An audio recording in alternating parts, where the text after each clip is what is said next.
ನಮಸ್ತೆ, ಎಜಿ ನ್ಯೂಸ್ಗೆ ಸ್ವಾಗತ. ಬಸವ ಸಂಸ್ಕೃತಿ ಅಭಿಯಾನ ಈ ನಾಡಲ್ಲಿ ಸಂಚಾರ ಮಾಡುತ್ತಾ ನಮ್ಮ ತುಮಕೂರು ಜಿಲ್ಲೆಗೆ ಇದೇ ತಿಂಗಳು 27ರಂದು ಪ್ರವೇಶ ಮಾಡ್ತಾ ಇದೆ. ಈ ಕಾರ್ಯಕ್ರಮದ ಬಗ್ಗೆ ನಮ್ಮ ಚಿಕ್ಕನಾಯಕನಹಳ್ಳಿ ತಾಲೂಕಲ್ಲಿ ಪ್ರಚಾರ ಮಾಡುವ ಸಲುವಾಗಿ ನಿಯೋಜಿಸಿದ ಬಸವ ಸಂಸ್ಕೃತಿ ಜಾಗೃತಿ ಮಾರ್ಗಸೂಚಿಯಂತೆ 4 ದಿನ ಕಾಲ ಇಡೀ ತಾಲೂಕಿನಲ್ಲಿ ಸಂಚಾರ ಮಾಡಿ ಬಸವವಾದಿ ಶರಣರ ಸಂಸ್ಕೃತಿ ಬಗ್ಗೆ ತಾಲೂಕಿನ ಜನರಿಗೆ ಅರಿವನ್ನ ಮೂಡಿಸಿತು. 4 ದಿನಗಳ ಕಾಲ ತಾಲೂಕಿನಾದ್ಯಂತ ನಡೆದ ಬಸವ ಸಂಸ್ಕೃತಿ ಪ್ರಚಾರ ಅಭಿಯಾನದ ರಥವು ಚಿಕ್ಕನಾಯಕನಹಳ್ಳಿ ಪಟ್ಟಣದ ಅನೇಕ ದೇವಸ್ಥಾನಗಳು, ಮಠಗಳು ಹಾಗೂ ಸಾವಿರ ಜನರನ್ನ ಉದ್ದೇಶಿಸಿ ಅಭಿಯಾನದ ಬಗ್ಗೆ ಪ್ರಚಾರ ಮಾಡಿದೆ. ಈ ಸಂದರ್ಭದಲ್ಲಿ ತಾಲೂಕಿನ ಹಲ್ಲಿನೋಡು ಸಿರಿಮಠದ ಜ್ಞಾನಪ್ರಭು ಶ್ರೀಗಳು ಪೂರ್ವಭಾವಿ ಸಭೆಗೆ ಚಾಲನೆ ಕೊಟ್ಟು ಗೋಡೆಕೆರೆ ಮಠದ ಶ್ರೀ ಮೃತ್ಯುಂಜಯ ದೇಶಿಕೇಂದ್ರ ಸ್ವಾಮಿಗಳು ಹಾಗೂ ಕಂಬಡಿಹಳ್ಳಿ ಮಠದ ಶ್ರೀ ಅಭಿನವ ಮಲ್ಲಿಕಾರ್ಜುನ ಸ್ವಾಮಿಗಳು ಪತ್ರಿಕಾಗೋಷ್ಠಿ ಮಾಡಿ ಈ ಬಸವ ಸಂಸ್ಕೃತಿ ಅಭಿಯಾನಕ್ಕೆ ಚಾಲನೆ ಕೊಟ್ಟಿರೋದ್ರಿಂದ ಹಿಡಿದು ಕಾರ್ಯಕ್ರಮದ ಸಮಾರೋಪದ ತನಕ ಭಾಗವಹಿಸುತ್ತಾ ಬೆಂಬಲಿಸುತ್ತಾ ಮಾರ್ಗದರ್ಶನ ನೀಡುತ್ತಾ ಸಹಕರಿಸಿದ್ದಾರೆ.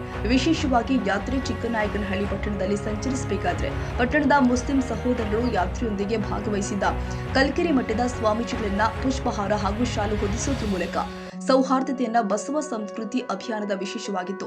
ಬಸವ ಸಂಸ್ಕೃತಿ ಅಭಿಯಾನದ ಸಮಾರೋಪ ಸಮಾರಂಭದಲ್ಲಿ ಭಾಗವಹಿಸಿದ ಪೊಲೀಸ್ ಅಧಿಕಾರಿ ಶ್ರೀ ರವೀಶ್ ಕುಮಾರ್ ಅವರು ಅಭಿಯಾನವನ್ನ ಉದ್ದೇಶಿಸಿ ಲಿಂಗಾಯತದ ಬಗ್ಗೆ ವಚನಗಳ ಮೂಲಕ ವಿವರಿಸಿದ್ದಾರೆ.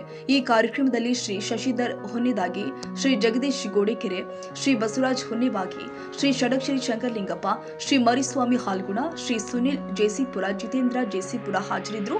ಚಿಕ್ಕನಾಯಕನಹಳ್ಳಿ ಪಟ್ಟಣದಲ್ಲಿ ಇಂದಿನ ಜಾಥಾದಲ್ಲಿ ತಮ್ಮ ತಮ್ಮ ದ್ವಿಚಕ್ರ ವಾಹನಗಳಿಗೆ ಬಸವ ಧ್ವಜ ಕಟ್ಟಿಕೊಂಡ ಹೊನ್ನೆಬಾಗಿ, ಗೋಡೆಕೆರೆ, ತಂಬೆಡಹಳ್ಳಿ, ಮೇಲಹಳ್ಳಿ, ಹಾಲಗುಣ ಸೇರಿ ತಾಲೂಕಿನ ಹಲವಾರು ಗ್ರಾಮಗಳ ಜನತೆ ಸ್ವಯಂ ಪ್ರೇರಿತವಾಗಿ ಪಾಲ್ಗೊಳ್ಳುವ ಮೂಲಕ ಬಸವ ಪ್ರಜ್ಞೆ ಮೆರೆದಿದ್ದಾರೆ.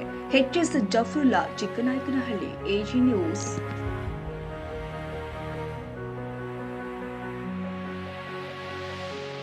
ಕನ್ನಡಿಗರ ಮೆಚ್ಚಿನ ನಿಮ್ಮ ಎಜೆ 24/7 ನ್ಯೂಸ್ ಕನ್ನಡ ವಾಹಿನಿ ಇದೀಗ ಟಿವಿಯಲ್ಲಿ ಲಭ್ಯ.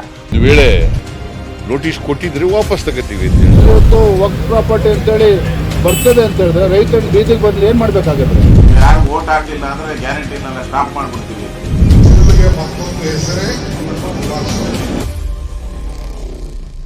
ಕರ್ನಾಟಕ ಮತ್ತು ದೇಶ ವಿದೇಶ 360 ಡಿಗ್ರಿ ಸುದ್ದಿ ಹಾಗೂ ಉತ್ತರ ಕರ್ನಾಟಕ, ಬೆಳಗಾವಿ, ಬಾಗಲಕೋಟೆ, ಧಾರವಾಡ, ಹಾವೇರಿ, ಗದಗ, ಬಿಜಾಪುರ ಜಿಲ್ಲೆಯ ಕ್ಷಣ ಕ್ಷಣದ ವಿವರವನ್ನ ಪಡೆಯುವುದಕ್ಕೆ ಎಜೆ 24/7 ನ್ಯೂಸ್ ಕನ್ನಡ ವಾಹಿನಿಯನ್ನ ಲೈಕ್ ಮಾಡಿ, ವಿಡಿಯೋಗಳನ್ನ ಶೇರ್ ಮಾಡಿ, ಕಮೆಂಟ್ ಮಾಡುವ ಮೂಲಕ ನಮ್ಮ ವಾಹಿನಿಗೆ ಸಹಕಾರ ನೀಡಿ ಮತ್ತು ಚಾನೆಲ್ ಅನ್ನ ಸಬ್ಸ್ಕ್ರೈಬ್ ಮಾಡಿ. ಧನ್ಯವಾದಗಳು.